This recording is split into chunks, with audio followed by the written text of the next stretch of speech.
instructions given. This sound indicates an important notice. There it is. Welcome along. My name is Benjamin Bloom. This apparently is the Blue Monday podcast. And Dave, would you believe it? First of all, not only have we got you on live on a live stream, but if I'd have told you 5 years ago, people would listen to this and we'd be able to do it live and people like James can say, "Evening, lads," and then ask a question as we're going. Would you have believed it, Dave? Never would have believed it in a million years, let alone 5 years. How's that happened? How the hell has that happened? I don't know. Evening to James. Evening to hi, Mullet James. in the Mullet chat as well. Yeah. As well. I think Mullet was on Naked Football earlier, so we'll give a little shout out. Yeah. GB. We bumped into GB the other week after he did the one with Rich in the he did the one remote. I think it was his first remote one he did with Rich. Yeah. So I think that went quite well. Good evening, gents. Good evening, Alex, Stubbsy, Peter. Make yourself known if you are in the chat over here. We have trouble with what to call. I see the Surrey Hoddles checked in. What did I do today? What did I do there? So that's Mikey of our parish. Can I be really honest? Was there not a little bit of hit and hope about that half volley? Was it? I don't think was that even. But a half no one volley? can prove that. So there's a clip. You check it out on Instagram. Mikey's playing right back for his team. Yep. He looks quite assured, doesn't he? And the ball falls to him, and he half volleys it. And you can see this on Instagram. And either he's hooked that absolutely brilliantly, it's a ping from right to left, pinged it, or he's hit and hope and it's just gone in the right way. Only he knows that. Mate, I tell you what, the left side, I said left winger in my old-fashioned way, but the left-sided player didn't even have to break straight, and it led to a goal as well, I think. If you followed the clip on, it also led to a goal. And out there, I made the mistake, and it's going to haunt me forever. I did compare it. Almost Hoddle-like, and of course he jumped all over that. Absolutely jumped all over it, didn't he? There we go. Quite rightly, Mikey, as well. Quite right. We won't mention the first header though. Guys, if anyone is having trouble with my side of the stream, as long as you can hear me, it's all right. It'll probably figure itself out. Ben needs to sort that video stream out. Like I'm gonna go and solder some wires or something. And make it was a bit wavy. It was a bit wavy at first, Ben. I didn't like to say anything, to be fair. Deary me. Luke is here. Watch Luke's videos, his transfer target videos. Very good. Luke says, "Hi guys, doesn't sound good about Norwood." This has been through the Blue Monday WhatsApp group already. Yeah, I saw that earlier from Rich, I think, or somebody. Yeah. Spotted in Prezzo in Stowmarket. There are crutches near him. It's unconfirmed as to whether they are his crutches or not. My feed's okay now. I see. There was crutches in the vicinity of James Norwood. We're not actually saying no one actually saw James Norwood physically on the crutches. What are we saying here? Well, I think the tweeter might have seen him on crutches. But there you go. Hi to Tim in the chat there. Hi, Tim. And apparently we're looking better now. You just need to hear me. You don't need to see me, for goodness sake. Now, David and I did the podcast together only a couple of days ago. So this is a free-for-all. This is a Q&A. Get your questions in the chat now. There are things that we covered on Sunday when we did the post-game pod for the Rochdale game. So we'll probably try and look and think about some other stuff. We've got a few Twitter bits and bobs, but please, guys, if you are in the chat, get your questions in. Let's go with James first there, Dave. Toto and Ciala in Team of the Week, the best comeback at Town for a while. I remember doing a pod with Joe, and Joe's a smart guy, was like, look, I think Toto just needs to, find a new home, get his career back again. Talk to me about Toto, Dave. Oh, well, I remember one of the pre-season pods I did, really not that long ago, literally a month, 6 weeks ago, and I was naming the centre halves. I didn't even consider him. I think I'd forgotten about him. I thought that was it. He was done. But look, and I think I made the point, and we all made the point perhaps on Sunday, some of his distribution in that game on Saturday was pretty average at best, certainly in the first half. But you can't say as an out-and-out defender he puts himself on the line. And again, even the limited chances they had, it was him that was blocking, putting his body on the line in the box as he always does. So yeah, I can sort of see how he got in the team of the week, but on his basic defending. But I think had it been based on overall play and distribution, probably would have missed out, I would have thought. But yeah, as for one of the best comeback, yeah, for a while, yeah, probably is, because I thought, like Joe, he was done here. Who are we thinking about in terms of players who sort of? I mean, I would go to like someone like Daryl Murphy, who was on loan, who kind of came, went back, and then came, signed, and did so well. I'm trying to think of anybody else. Who I spoke to not so long back. Tommy Miller came back twice? Did he? Came back twice. I mean, there's also been some very, going back a few seasons, some failed ones, like Scoey was the one, wasn't he? Scoey came back, and that was it. That was a signing, it's almost a marquee signing that was going to take us over the line back in 2005, was it?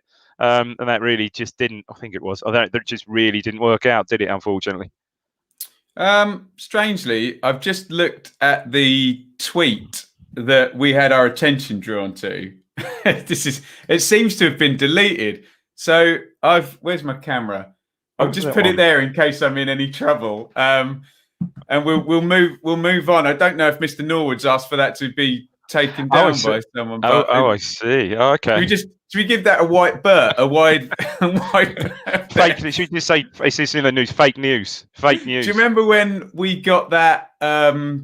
We got sent by someone who was in the hospitality in the ground. Guion Edwards taking his press shots before he signed, and I just tweeted it out. God, I got perhaps shouldn't jump the gun a bit, somewhat. A day before we announced it.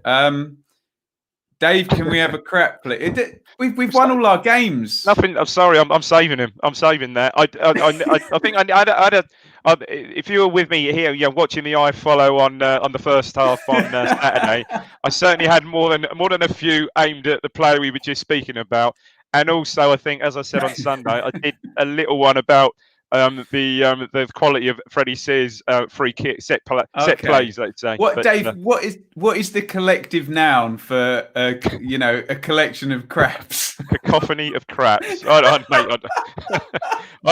know really, mate. I don't really know that. But look, let's use them sparingly. I hope I don't have to use them for good God, for the rest of the season. Oh, holy hell. Before you go to Tim's questions, please keep the comments coming in. Keep the questions. You can also support the channel over here via Super Chat. So you can send us a Super Chat if you want to donate where we're going.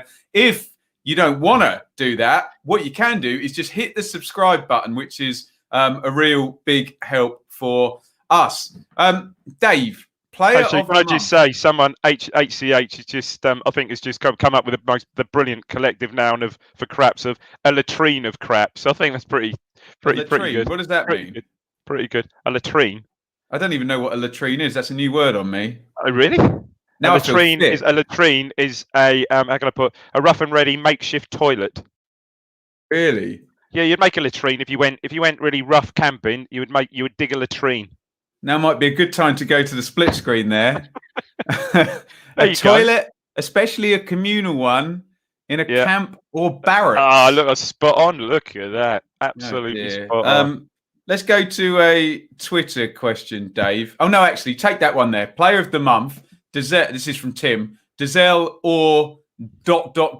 question mark. Player of the month, please, Dave. I'll just bring up... good shout. A very good shout, I think. Dazelle, as we said Sunday, he's been very, he's been given the run in the team, and I think he's now proven his worth. There was another question here from Baron Jack, who said that really didn't think Dazelle was that good until he's played in this pivot role, and I think that is his role now.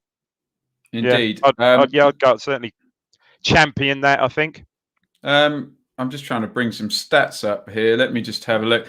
So these are just based on the numbers over on SofaScore. So it's just, it's some number buzz. They've got Guion Edwards at number 1, and Ciala, Wilson, Bishop, Nolan as their top 5. That's purely just on stats and pass completion and all sorts of gubbins like that. I thought Nolan would have been in for a shout. I think he was particularly that effective on Saturday. It was a fairly quiet game Saturday, I thought. Okay. But yeah, good shout for Dizelle, I would have thought. Okay. Let's just bring up a Twitter question from earlier, Dave. This is Andrew at Run Fat Boy Run.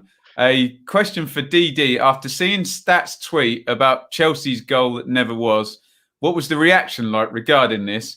What would you think the reaction would be like now? You know, it would absolutely explode. I can't really. I mean, even I Dave, was really quickly, Dave. Just smarten people who don't know up about this goal. So it was a goal. It was. I mean, even I was young and could barely remember. It was 1970, and it was a goal from Alan Hudson, great player, played in the cup final against us for Arsenal. The ball was played at the square across the box. Did some play, Dave? Sorry, did some play, Mark? No, that's that. You sound like me and Stat on this week in ITFC history. Don't think there's any link there. No link. Possibly. Carry on. Shoot me down. Ball played, ball square, and Hudson hits a pretty decent first time shot from, I don't know, just 20 yards. Clearly, you can actually see it. I go, the ref can't see it outside the goal. Hits a stanchion, the old-fashioned stanchions at the back of the goal, and bounces back outside of the goal, to the side of the goal, almost bounces out. And everyone, even the Chelsea players, turn around and almost saying to Hudson, "Oh, yeah, great effort, mate, bad luck." And the ref gives a goal and does not change his mind. It is just bizarre one. The only other thing I can think closer to that, bringing it up 10 years hence, is one that Clive Allen, I think, scored for Crystal Palace at Coventry. When a ripper. Yeah. I think that was, which I think was that was the other way round, wasn't it? I think that was in and disallowed in a sort of perverse, in the opposite way. I think, yeah. Andre and Bishop's too in the Lazarus stakes. We're talking about comebacks here. Yeah, they've been written off many times. I think not so much Dizelle, but certainly Bishop. I mean, that's a very good point. You know, Bishop after all his injury problems. Yeah, very much so. Andrew asks, do you think we will stick with the 4-3-3 throughout this season, or do you feel we may resort to a classic 4-4-2 at some time, with Hawkins given either Norwood or Jackson flick-ons to run to? Dave, when I'm covering the Championship, I watched Aitor Karanka play 4-2-3-1 for years, and then he gets Hogan and Jutkovic. He couldn't resist it. Like one week in, and he's gone big man, little man, 4-4-2. Yeah, of course he has. Yeah, of course he has. Can we see some kind of deviation? The players do understand that formation if they're struggling in a game, don't they? Yeah, they do. And I think obviously with the big unit up, potentially with the big unit up front, we now have that option, which perhaps he's got that option of playing two up, but it's a much better option now, I think, with Hawkins. And I thought he's still, how can I put it, raw. I would put him into that sort of category, but I think he showed up well on Saturday. And certainly deserved the goal. He's pretty unlucky, wasn't he? Unbelievable save, and great shot that hit the post. Yeah, very unlucky. This would be an interesting thing to figure out, Dave. Sorry, my eyes are streaming. They do every now and then. I think I need contact lenses or glasses or something. If anyone's got children who play for teams and stuff now, you can imagine players still of this generation that they would have practiced 4-4-2 when they were. I just wonder whether kids now, when they come through, whether they all just play 4-2-3-1, from right the way through, because that was the whole thing. Football was very simplified. And it's all changed because, certainly when I grew up, and even the ages group, 10 years, perhaps, even younger than me, were still playing full-sided games when they were started playing full-sided games. There was no short-sided games when we were about 10 or 11. And all the players were converging the ball in the centres, so it was still, there was no biggest other lads at the back, fastest lads down the side. It was always 4-4-2. Are you playing right wing, left wing, two up front? It was always that way. So, I think kids are totally used to different formations now. Totally different. If the rumor is true, and Norwood is injured, it's all speculation. That's scurrilous rumor. Scurrilous. Would that necessitate, maybe a slightly different? I suppose he's right there, HCH, that you then Sears is your central guy, and you've still got plenty of people that can play. Possibly speaking, you just lose that physicality straight away, though. Don't you? We mentioned this to Joe.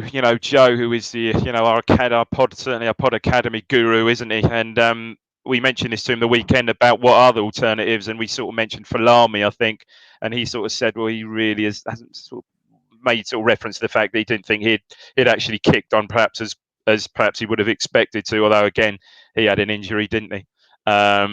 So yeah, I mean that would be the obvious. The obvious would be Sears, wouldn't it? Martin asks, any idea why the seats have been removed? Are they installing a latrine, Dave? Yeah, that's what they reckon. That's what they're doing. I reckon it's some sort of COVID precaution, and they're installing a latrine. But believe me, installing a latrine wouldn't be a COVID precaution. I don't think. You can get your car around the back of Churchman's, can't you? If you open up the gate. Seats have been removed between Lower Cobbold and Lower North. Wow. No, I didn't know that they. No. Okay. Yeah. So moving on. I presume that was evident on the stream on Saturday. Don't know. I miss these things. Someone tweeted me. No, actually, someone. I was speaking to them on the phone, and they said, "Ben, did you notice at the Wigan game, they're actually using the." You know those camera gantries that never get used in the Pioneer, hanging off the front of the top tier? Oh, yeah. They're actually using them. They use them on the Sky Sports game, so you're a little bit closer in. Rather than that, look, I know football fans like a moan, but rather than the shaky WWE cam on iFollow, there you go. Yeah. Neil, am I allowed to read that, or do we get demonetized? I knew a bloke who used to eat cat food. He ended up in hospital. We'll move on. We'll move on from that. Pete says, "How about a one-off Blue Monday special pod with guests Stuart Watson and Andy Warren?" We've sort of been there, haven't we? Were you not at the live show, Pete? Yeah. So Pete, if you trawl back, good God. Into the archives after a 1-1 last-minute draw against Stoke with a Will Keane header, no doubt, and a James Valentine's Day 2019. There or thereabouts. We wouldn't have put the live show on Valentine's Day, would we? The day after, perhaps it was. None of us would have got the day off for that, would we? Deary me. So Stu and Andy have appeared on our show. I have appeared on their show. So the favours have been exchanged. We would obviously welcome them on at any time, but we would say for all us podcasters in the ITFC sphere at the moment, we are very conscious of possible oversaturation and too many podcasts going out. So that's why we've done our streamline in this end. But of course, we, and Dave would admit this, I would admit this, we don't have access. We don't have the insider knowledge. We don't have the look that Andy and Stuart can give you. We hope we can give you the fan perspective of it, but obviously they do a very fine job. Adam, evening, gents. Thoughts on any coming and goings before the transfer deadline? Dave, is this a sense of business done early, and then if things go out, we're already covered with this bloated squad? Probably. I mean, you'd think perhaps obviously Jackson, where, I think we're hoping that McGuinness coming in doesn't mean perhaps Wolfenden going out. I mean, that's been touted, hasn't it? Had an email from one of my players out on loan friends about that, Dave. Sorry? I had another email from one of my Sheffield United friends about that, asking me about Wolfenden. Oh, really? Yeah, that's coming back around now. Go on. Sorry, I interrupted you. Sorry. And obviously just the lads going out on loan. So El Mizuni's already gone to Cambridge. This further talk this week. I think somewhere I saw about potentially Dobra going out as well. So Alan Nixon, no less, of the Sun. Yes, he who's very popular on Twitter. Yes, he was. So because he doesn't get everything right. No, you would think there would be one or two going out. As for incomings, well, yeah, on the face of it, Jackson out. You perhaps could see potentially another striker coming in if Jackson leaves. They don't know.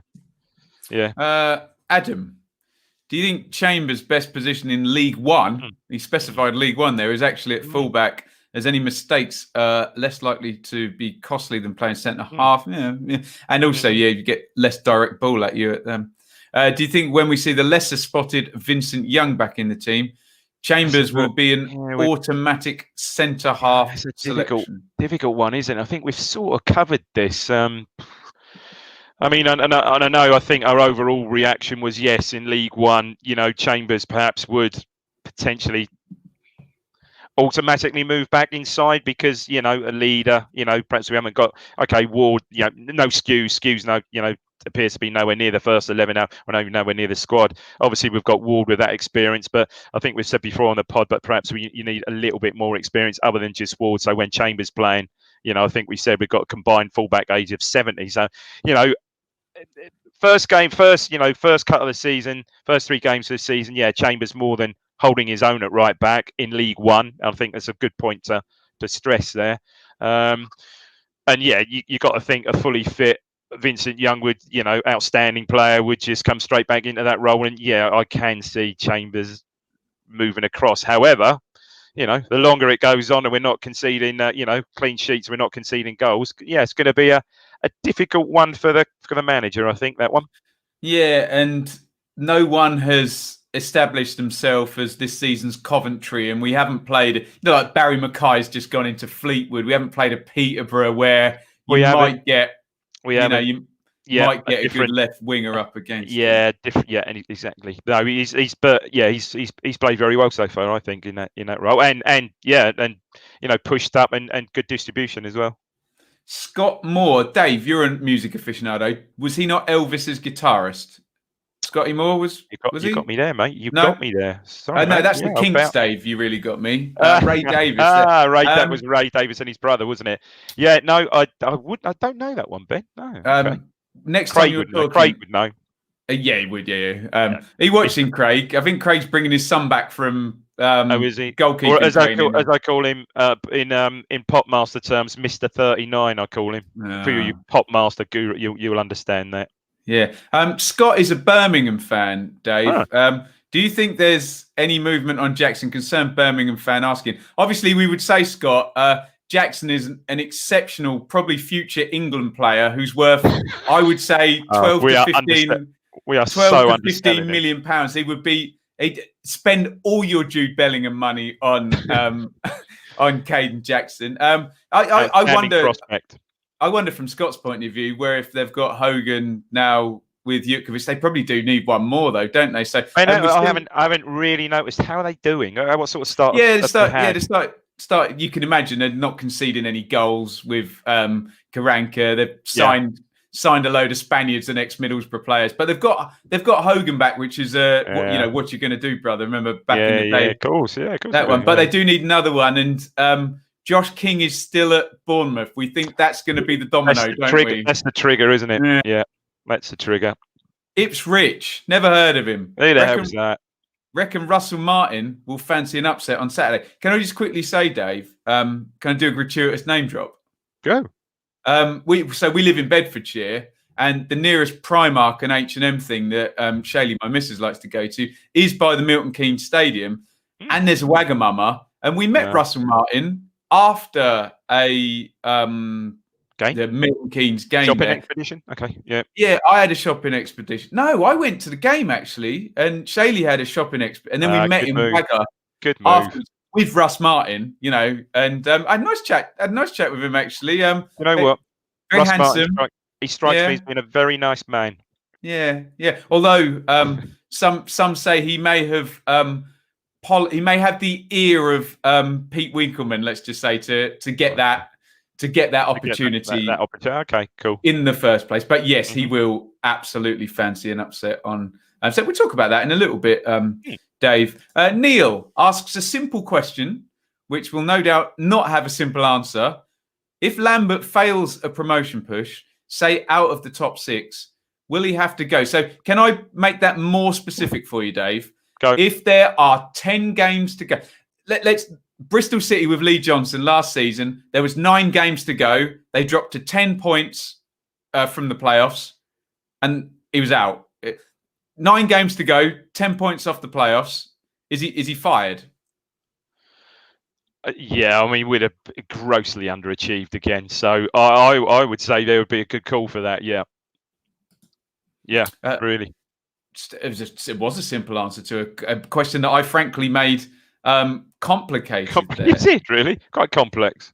But maybe Mr. Biden and Mr. Trump could that we're not talking over each other and just yelling at each other and actually having a what the hell? Oh, honestly, it's the only debate, Dave, where both parties would win if they just both shut up and let the other guy hang himself. No, exactly. Funny enough, I was watching it at tea time, and Jordan said exactly the same thing. Said, just why doesn't one shut up? Just the other one will destroy themselves. Yeah, unbelievable. Stubbsy says, what will be the key to us beating the better teams this season? We struggled against top 6 teams. Well, we've looked, Dave, at an improved pattern of play, more chances, more bodies in the box, more idea of a settled 11. Will those things transmit into success against top 6 teams? Time will tell. I'd like to think so, and also these key players staying fit. Okay, when Vincent Young gets back, when he gets back, but the players, keep the continuity with the likes of Bishop and players like that. Keep them fit. Keep them. He's only going to improve, and I think that would just give us a much better chance against these teams, really. And also, I just think against some of the better teams last year, certainly at Portman Road, we just conceded far too much possession. So hopefully, this new style of play, or this different style of play, will help that as well. I'll just do a couple of plugs before we go to a 1980-81 based question, Dave. Stop it, surely not. It's coming. It's the next question. How long we got? We got about 30 minutes, Dave. Go so on, you can just answer this one question over the next 30. So yeah, please keep questions coming in the chat. You can use the super chat function if you want to support us that way. Just hit the little dollar button down by where you send your comments in. Please, though, hit like. That will help to attract more people to the stream. And also, we're trying to build up the YouTube side of this. This didn't exist when Dave and I started the podcast. So we're now working towards this. But please hit that subscribe button, and more stuff will come down here. Remember, use and abuse Dave while he's on here. Absolute fountain of knowledge from literally early 70s. From the Jurassic football period. Oh my God! Look at Adam's picture. That is Paul Jewell on the car bonnet, isn't it? I did not want to see that. It is, isn't it? Yeah. Here it is. Is this? Oh my God! Is this the? Oh my word! Is this a question? My dad, Adam asked Dave, quite indulging you. I think he's being nice here. My dad is convinced that had we kept Beattie, rest in peace, fit in the 80-81 season, we'd have won the treble. Adam, that's a very good question. I mean, what I think you have to factor is Beattie. That was his very last season, and he hadn't been fit for a number of years. So, arguably, the treble that season, definitely. I think a big. Dave, just quickly, Dave, just explain to people what the back four was in the league and what the back four was in the UEFA Cup when Beattie got wheeled out. Yeah, so Beattie, I think, played. Oh God, 7-8 games that season. He was wheeled out as he had been for the previous few seasons for key games. So the back four was Burley Mills, Osman Butcher. I think there was two. Yeah, there was two things here. The injury to Burley at the end of January in the Cup at Shrewsbury. So he missed the rest of the season. Could have finished his career. I think we covered that on the pod before. I know when I did the thing about Burley, the profile about Burley several seasons ago. Did his cruciate. Probably a career-ending injury potentially back then. I think he had one of the first sort of pioneering surgery. So yeah, he was fit again in, I think perhaps even another, maybe some point during the next season. So I think if Burley stays fit, then that releases and then for other injuries. So if Burley stays fit, let's put Beattie to one side. If Burley stays fit, Tyson picked up hamstring injuries. That would then release Mills to go and play in midfield. Okay, different substitute for not quite Franz Tyson, however, far more experience than the other players who we had to rely on back then. And then McCall would simply come in at right back, Steve McCall, who was really our go-to utility player that season, had a great season when, played most of the games when Burley went. But yeah, obviously a fit Beattie, wow. But where would you have played him? Well, you'd have probably, you'd have played him left back. And then where would you have played Mills? Because you wouldn't have perhaps moved Osman and Butcher. So it's a nice conundrum. And there were several games, particularly in the UEFA Cup, and I think in St Etienne, in the famous 4-1 where Beattie played left back and Osman and Butcher played centrally. So, yeah, I mean, what a difference. A fit Beattie, would have probably won the league 3 3 or 4 consecutive seasons before then. Literally, probably would have done. We would have won. Certainly, sorry, I'm banging on now, but just quickly, 76, 77, which was the one where at Easter, he basically caught the fire. barbecue. Yeah, whatever it was, Yeah. bonfire barbecue. Certainly, had he stayed fit that season, we'd have comfortably won the league without any question of doubt. So, yeah, he had that bigger influence. But certainly for 80-81, there were, aside from Beattie, there were other injury factors. Just the size of squad. 2 or 3 more players, we'd have been fine. I often get this on my championship streams, Dave, where people ask me about Ipswich, and it's not specifically an Ipswich stream, and I start going through that team, and I do just start laughing at the.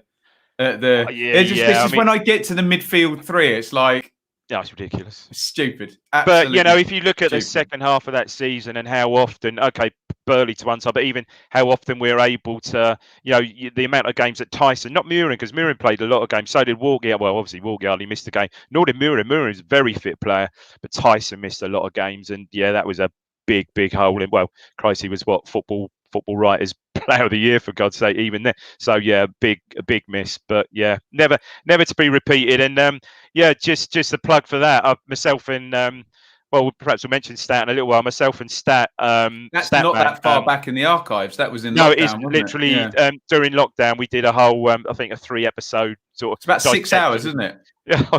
Dissection of the season. Yeah, you certainly did indulge me there. Yeah.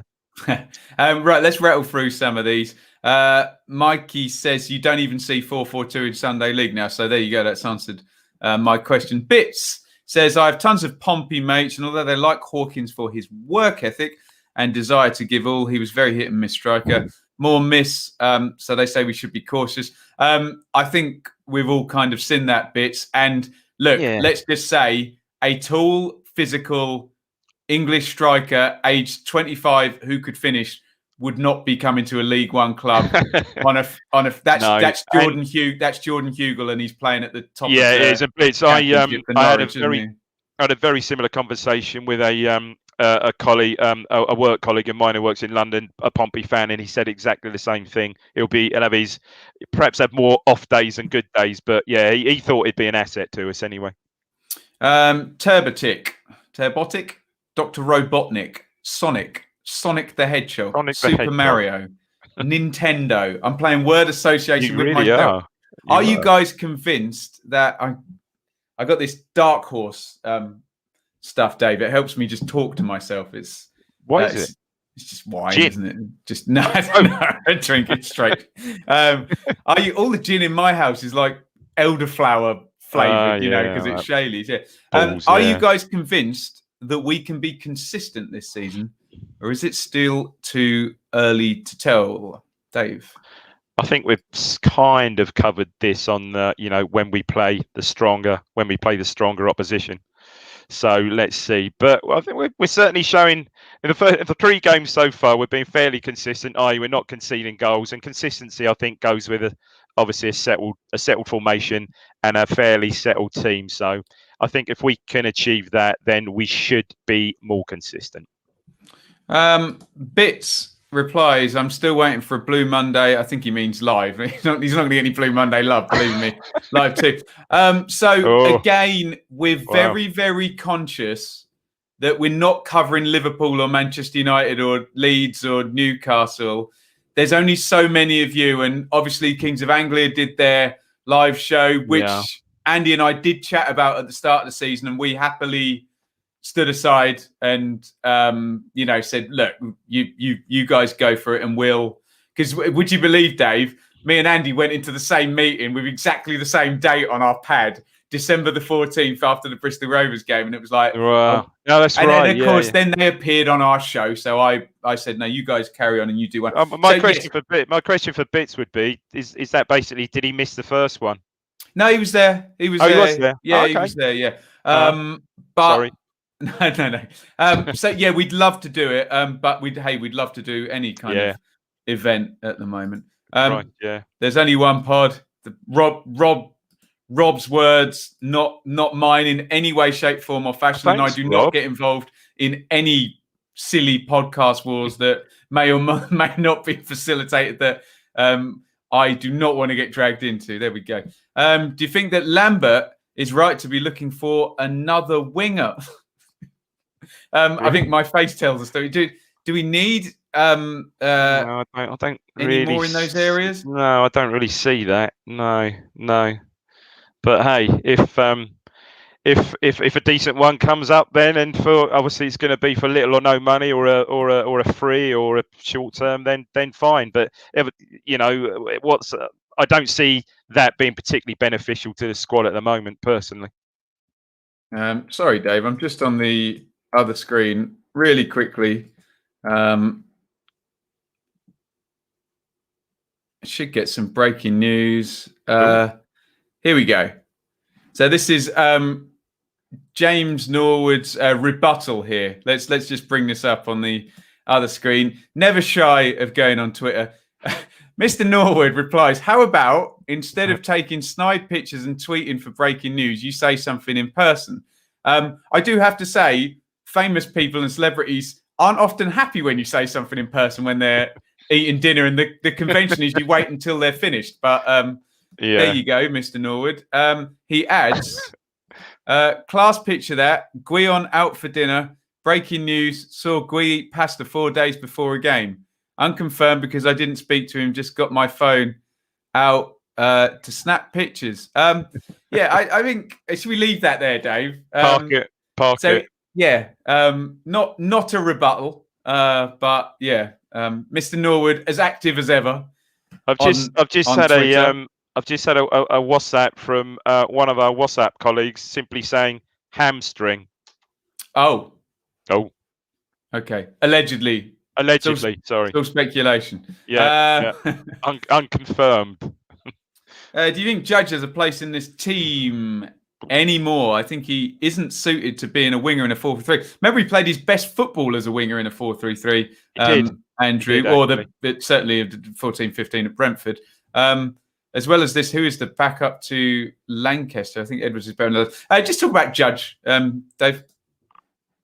He's a bit for me. He's a bit Marmite. Is that there? I don't know. He looks like, for me, never quite. There were 1 or 2 games last year. I think it was the Accrington game. I think there's 1 or 2 games last year when he was on it, and you think, okay, yeah, this is the player that we thought he would be, certainly in League One, but he doesn't quite seem ever to deliver, does he? I just don't.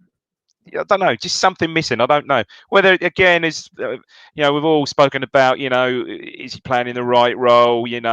Should he be playing in that 10 role?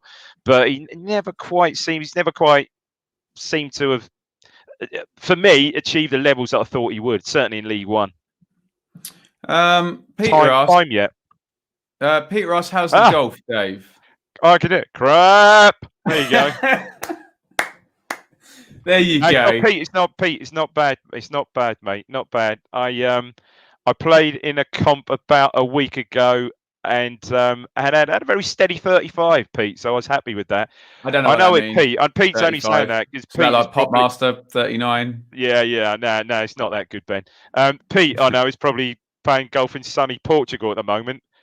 My messages back, Pete. I bet I'm right, because he seems to spend all his time in Portugal. That's why. Good lad, right, Pete, and a very good golfer. Ben says, I asked this question last week, but I'll get Dave's opinion on it. What former player or manager would you have back? Could you see Kieran Dyer managing it? Certainly on. Do you remember the days on the pod, Dave, where we had to cover "I'm a Celebrity, Get Me Out of Here"? And he certainly had that all prepped and ready to be fed in week 4. He was on it. Yeah, no, it's a dream team for me, and I know I'm being biased, but it's going to be Pablo and Tommy Miller, isn't it? That's just written in the stars, and I think I might have the insider on that. But Kieran Dyer's expressed, we all know he's expressed, and at times he said it in his book, and he said it many times that one day he'd love to come back and manage the team. So. Yeah, let's see him. He's probably cut his teeth, cut his managerial and coaching teeth elsewhere, and I'm sure everyone would welcome that in time. In terms of crap name drops, Russ Martin is a bad one. Can I up the ante, Dave? And there is a picture of this on Twitter. Yeah. Is it actually a good one? I know I want deliberately crap ones. I had a photo and said hello to Reading striker Yaku Maite about a year ago after playing at the Botanist, where we've been for a drink before. Yeah, Dave, we have. Yeah. Pre-game there. I he played there. You were playing there, and he was in. He was in. No. I went to I went. I didn't eat for free at the Botanist. I'll say no more. They've cut their wages quite drastically in COVID. I had a burger there as well. Yeah, there you go. So I went around the corner, and there's a nice little Thai restaurant, and he was in there. Have you got a crap name drop? I'm not really interested in a football name drop. We've got the best name drop ever. It doesn't have to. Talking about golf, Pete. This goes back to Pete talking about golf, and I know I've mentioned this before, and Mikey's always said, "Yeah, Dave, you have mentioned that before." I once played golf with Hatchet Harry from Lockstock. I've heard this story before. Not only was he Hatchet Harry from Lockstock, he was Razors in the long Good Friday. It's a long story, but it's a long story. But yeah, I ended up playing me and a mate and him and another member of Woodbridge. This was some years ago. My mate was a member at Woodbridge quite a while ago, and he joined us for. He made up a 4-ball, and it was Hatchet Harry. Dave, whenever you and I listen to David Bowie, we never mention Absolute Beginners, which is a hell of a song. Do you know that song? Yeah, what a tune! Yeah, no, like it's a brilliant song. 1986. We never mention it. We're all interested in that 70s stuff. I know, but then when you say that, Absolute Beginners, I just keep hearing Weller singing it, the Jam singing it in my ear. But yeah, I absolutely love you. Yeah, I know it's a great song. But we're absolute beginners. Probably I was playing some of that. Bowie stuff. Bowie stuff today. Once a week. In the car once a week I do it. We miss him greatly. Bowie. Scott, the Birmingham fan, is still concerned that Birmingham are going to buy Caden Jackson there. Reminds me of Che Adams in terms of being good at running. Yeah, but when James Beattie and Gary Monk got hold of Che Adams, it went all right, didn't it? So maybe you should go to Sheffield Wednesday. But Sheffield Wednesday have just signed Callum Patterson, a converted right back by Neil Warnock into a striker. And again, have you seen much of Borough this season? How's the influence? They're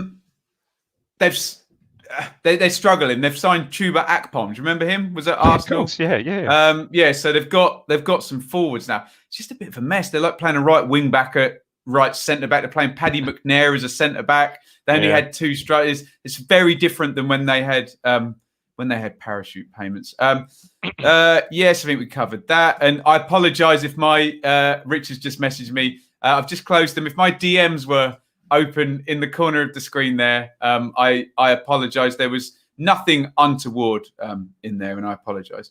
I'm trying to use the technology. Not very good at it, evidently, am I? We've covered that. I think we've done a fair bit of this replacing of Lambert if he goes, haven't we? So, what of Town if we don't go up this season? Asked Tim. Possibly a Championship League One yo-yo team. I would raise teams like Barnsley and Millwall over the last 5 or 6 years. I do have to say, I would rather over the last 5 or 6 years have been Barnsley and Millwall and got promoted out of League One twice, and also like Millwall finished 8th in the Championship twice, than just stagnated for 10 straight years in the Championship. Whilst how would you listen? So start the season, put to one side who we played, and but the players and the formation we're playing. How would this squad that we've got now fare in the Championship? Relegation, but with a settled pattern of play. Bottom 8, but you just don't know if you go up to the Championship. There might be 2 teams in administration and 1 foul of effort. There might be 3 teams with minus 12 points. That's the thing with the Championship, Dave. There'll always be a basket case. Unfortunately, the year went down. There weren't. The basket case was us. Yeah, where's Sheffield Wednesday have got 4 points. They got 4 points so far. They're just hoping they don't have their 5-game run of defeats whilst they're still in the minus. Because that'll come. But it's fairly basic. Most normal seasons, Dave, a point per game. So if they were to score 60, real 60, and then minus 12 off 48, should keep them up, providing the teams at the top do their job and beat the teams at the bottom, and you don't get a situation like last season where everyone's getting 50 points. I know he says not there, but who they got up front? Who's that? Wednesday. Sheffield Wednesday. Elias Kachunga, Josh Windass, Callum Patterson, and Jordan Rhodes. Bloody hellfire! Yeah, so you can see they've potentially got the firepower to get them out of trouble. We'll see.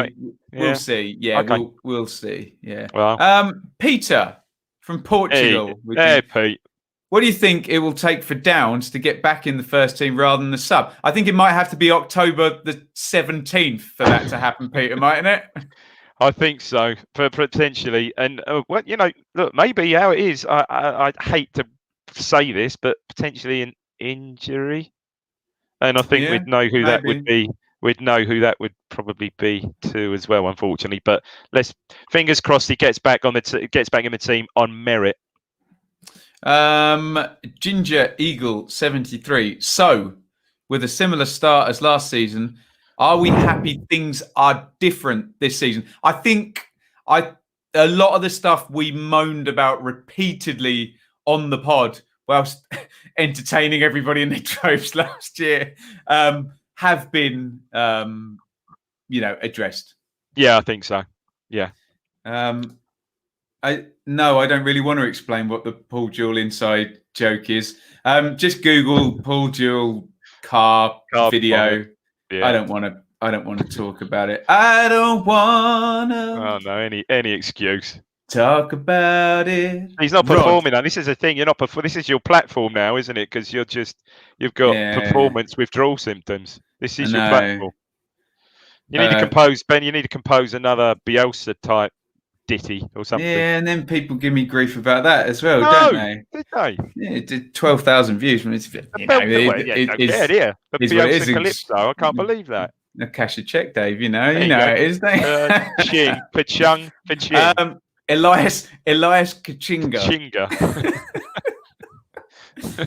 Tim says, problem we had then was we couldn't afford the extra couple of players we needed. Always fell off end of season. I guess he's talking about back in the day, but even back in the day, though, you didn't have spare players, did you? You just didn't. You just didn't. They just didn't have squads. It was more often than not Liverpool just had the best 11, or that never got injured.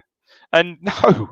And you know why? You look back to you look at the Dalglish documentary, brilliant documentary. Saw it again the other day and stuff like that. They never trained. They just played training. They just did a couple of warm-up sprints and played five-a-side. That was it. That Dalglish documentary, isn't it? Sorry, the Dalglish documentary. Desperately. Made me sad. But, you look back in his early day. He said he gets there, and all the other players back in the day, back then, the fabled Anfield boot room back then. They never did it, much weights or anything like that. A couple of stretches, couple of sprints, and right straight into whatever 5-a-side, 8-a-side. That was it. Season upon season. When he drives the car and looks at Hillsborough, and it seems obvious that he helped everybody else deal with it, and whilst he was helping everybody else deal with it, he didn't deal with it himself. Awful. Nah. What a man, though. What a man. Good football player, Dave. Oh, just run a reel. Run a reel of Dalglish's 10. They could go on forever. 10 best goals. Christ Almighty. Yeah. Most of them against bloody Ipswich as well. A lot of them. You plugged a new, it's a new Bobby Robson book there. Your favourite? Just give me 2 books. Favourite Ipswich Town books recommended. Favourite book about town, probably the first Robson book, Time on the Grass, which brings me back to point I was making.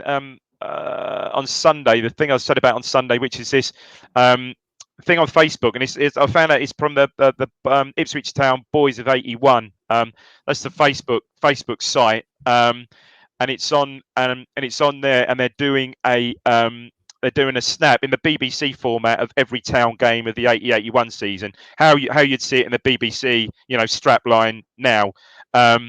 And with it, in the comments on his Facebook comments, he's backing it up, or whoever put it out there, they're backing it up with the comments from Bobby Robson's book, Time on the Grass, which is the first Bobby Robson's book, which is basically his background at Ipswich, but a game-by-game analysis from him of the 80-81 season, a whole chapter. And he puts down comments of every single game.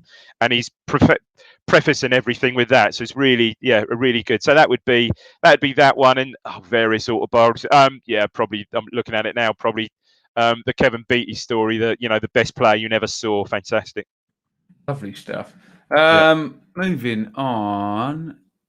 Sorry. Scrolling down, keep scrolling. Oh, we just need to quickly click on that very, very quickly. Thank you very, very much, Bits. A £9.99 super chat. What does he say? Drink the horse. Great to see you guys. Shame it'll be a while before Cool. it's in real again. Thank you so much, Bits. That was very, very, very kind. And you too can support our ventures here on the podcast via super chat. This sounds interesting, Dave. Martin is currently sitting. Have a word with Rich, because he will do his goal machine here.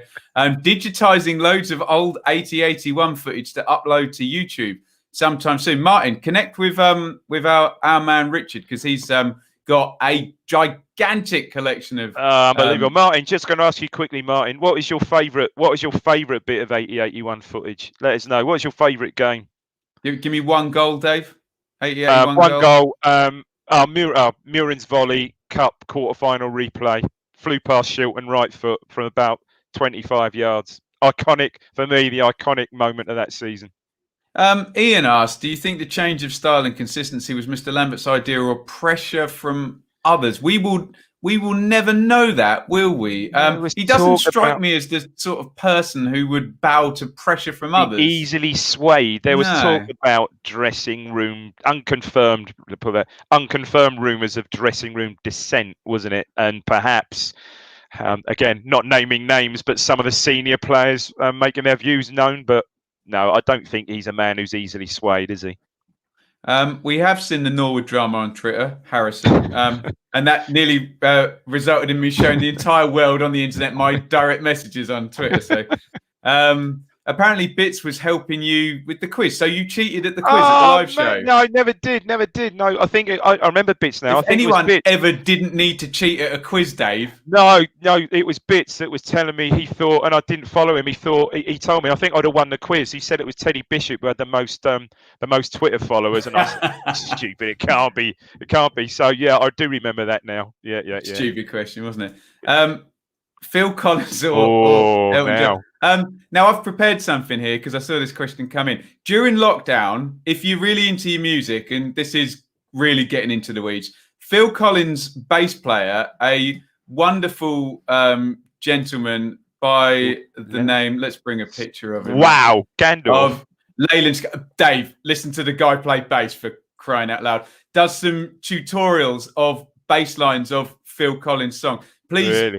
If you're interested in music, just go and watch a master, an absolute master. You think a bass just chugs along at the bottom of the mix? No. Obviously, both great artists. Now, Adam's... Go ahead, Dave. Oh, no, you go. Go on. I was just going to say, Adam has set me up for a trap here, and I don't know whether to fall into it. He said apologies about the Paul Jewell picture, but obviously, if I click on his comment... we'll see the Paul Jewell picture again. Let's just do that. Talking about bass, I remember you and I being very close one night to Mark King's bass, weren't we? Oh, indeed. Yeah, that would be a good name drop. Rod, that's $50. I don't know what sort of dollars, but we'll take any type of dollars you can. Thank you very much, fantastic. Rod. No question. Just appreciate the pod and your work. Hope this helps us beer money. Honestly, Rod, have you seen the wine and drinking? Yeah, this thing that we're broadcasting at the moment, we actually have to pay per month to even have. So we will just ignore it, Dave. You don't have to answer it. I'm not. Hang it up. Go on. He's done it. There you go. Do you remember the days of the pod, Dave, where you'd actually pick it up and answer it during the pod? Oh, yeah, of course. Yeah, hang on. Hello? Tremendous. Oh, my God. They've called back, haven't they? They don't get it, do they? They don't get it. Oh, we're going to get... Is Mrs. D going to be in the shot? No, Dave, you blocked her out with your head, with your massive heat then, didn't you? No, obviously. Thank you, Rod. Rod Humble. It does make us feel very humble indeed. Let's have a little listen here. 70s Bowie is the best. Yeah, I know, Alex, but underrated, Ashes to Ashes. Ashes to Ashes onwards, probably 80 onwards, yeah. And scary monsters, super creep, keep me running. Well, I love the little woman, and I love her till the day she dies. all the time. We used to have to when Ben came to work in the office, when you started temp in our office, crikey Ben, what 20 years ago, we used to it was you who got us answering the phone in the David Bowie style, which was quite music. As you know, Dave, I have worked many times. Go on, sorry. I've worked many times with the UK's premier David Bowie tribute band, Absolute Bowie, and discussed this with John, the singer. And that impression that everybody does is actually the Steve Wright impression off the radio. And the David Bowie. It doesn't sound anything like it, does he? But that's kind of dripped into the public consciousness. There's a quite good one on Steve Wright now. Someone he's just started, the guy who does impressions started doing one of Boy George, is quite good at the moment. Okay. Craig is here, Dave, and he says he doesn't know whether Elvis's guitarist is called Scott anymore. Steve Naive and the keyboard player Playboys. was Steve Naive. Used to be Steve Naive and the Playboys used to be the house band on Jonathan Ross, his original show, The Last Resort. No, The Last Resort is one of my favourite Eagles songs. We're bouncing about a little bit. Anyway, should we do some football, Dave? Look, I can see the listeners just dripping off here. Ben asked, listen to Mick on My Sporting Life, Talk Sport. What would we think of him if he'd had Tyrone cash? Well, in theory, we scraped 6th place. But if you actually look at the points totals that season, that was a championship high for the hardest season to finish in 6th place. I think it was 74 or something. It was high. It was. And believe me, I've done the research because I did a what it takes to finish in the playoffs in the championship video. So I dare say the only issue is you still would be coming up against Norwich with, at that point, the most expensive ever championship wage bill in history, with parachute payments. At that point, that was the most expensive championship wage. You know, and they just had a run, didn't they? They just had a great run. They came late, didn't they, that season, Norwich? Yeah, just had a massive advantage with the wages and the players as well. There's no, when you actually look at what Mick did and you look at what Alex Neil had, there was no way it would have been a hell of an upset to beat them. He did great. Has Dave mentioned Jet yet? Oh man, no. Went to Livingston, who my new SPL favourite team. Yeah. Scott says, thanks for asking the question. You're very welcome, sir. That's what we're here for. Marlet says, can you see Drynan returning and establishing himself, or was he just having a good month? I hope so. I think I thought he really showed up well, and I think probably he's over from the little that we saw of him. Probably his overall hold-up play was certainly on a par, perhaps even slightly better touch than Hawkins, but don't quite think he's got Hawkins. Obviously, he's not quite as big as Hawkins, so not quite got his physical presence. But again, useful. Useful when he is. I'm not sure how long term his injury is. HCH says we're going to get a copyright strike. We're not, because we haven't sung anything in tune, so the YouTube machines won't pick it up. No, I don't think so. I can't sing "Wild Is the Wind." I can't sing "Wild Is the Wind." What's that on station? Pete, I don't even know. Station. Yeah, is it on station? I don't even know it. Yeah. Oh man. Which has got that great funky song. It was gotta be good and you gotta be smart. Wish upon golden years come. Get up, my golden baby. Years. Boom, boom, boom. That was on Golden. That was on Golden. Was Golden Years. Station to Station. It was, wasn't it? Anyway, silly me. Fantastic song. Thank you again to Rod for his very, very kind super chat. Yeah, thanks, Rod. Right, we're coming up the hour. So last question, Dave. Predictions for the MK Dons game. We should have enough again. I'm going for another. God, imagine we just kept winning 2-0. Be marvellous, wouldn't it? Yeah, I would. I'd support a 2-0 win. Yeah, I don't see anything wrong with that. Let's keep these run of results going. Yeah, 2-0 win. No prediction on the score. Chambers brace. Yeah. Very, very quickly, we did have a couple more Twitter questions. Can I just say quickly, a Chambers brace, one right-footed free kick. What was that one you just put up there? What would be your go-to goal celebration? Well, David very, very arrogantly said he didn't used to celebrate his goals. I didn't score that. No, only because I didn't score. As a midfield player, I didn't really score that many, so I just used to give it one of them sort of thing. But The one I regret not doing, Ben. Do you remember when we used to thinking about this after this question came in? Me and you, the only time I used to play football regularly with Ben, we used to play at the indoor cricket centre many moons ago. Good Little player, five-a-side league. Sorry? He was good. Dave was a good player, yeah. Ainsborough. Little five-a-side league. I think we even won it with a bit of a scratch side. Ben played. And you could score some raspers in that, couldn't you? You know, literally the kicker, like blast one in the top corner, of which we did, me and you. And I always regret, I thought, you know, one of the brilliant celebrations would be, it was always ref by the same guy, old Billy. Used to ref, remember? Used to turn up on his moped, but he used to park his moped outside the net, up the corner. What a celebration. Score a rasper, just keep running through the net, get on his moped, start it up. If anyone knows of Billy the ref, wheelie out of the sports centre. Mrs. Nuts, these are strange times. Do you think we will ever see Paul Lambert in a dark V-neck and furrowed trousers again? It's a bit like not seeing David Diamond in a Fred Perry. Dave, I saw a gilet in Primark the other day, and I thought of you. I thought, that's a gilet. A Fred Perry? Not a Fred Perry gilet. No, I don't own a Fred Perry gilet. I think I answered this question, Mrs. Nuts, and said, as most of my wardrobe consists entirely of Fred Perry gear that's been bought for me by wives and kids and stuff. There's a chance you will see me in that. But I think someone went on and said that probably before long, Lambert will go to his full black boss gear for the rest of the season. However, while we're still winning, stick with it, Paul. Stick with the trackie. The Pulis hat. I just go to the stand that says £10 or under. Gotcha. Just get all the shirts off that medium. Next sale, like 10. Easy. Right. Thank you, everybody, for joining us. If you want a shout out, throw it in there quickly and we'll give you one. Big thanks again to Bits there for that. Thanks. And Rod for a gigantic, mega Rod. super chat, whatever really type kind. of dollars they are. Very, very kind. Thank you, everybody, for joining us here. The plan is that now we have this technology and this ability to go live here on YouTube, that we'll try and do it each week. And we'll have different guests. We've had Richard on and we've had Joe on. We've now got through David. The internet has not, and only my internet was having a problem, not yours. Hey, I know, yeah, sure, yeah. I mean, like I said before, the router is like there, so it shouldn't. But hey, you know. Ashley, another great stream. Blue Monday never fails. Thanks, Ashley, to entertain. Peter, thank you for getting the whole team back together. Rod, thank you again.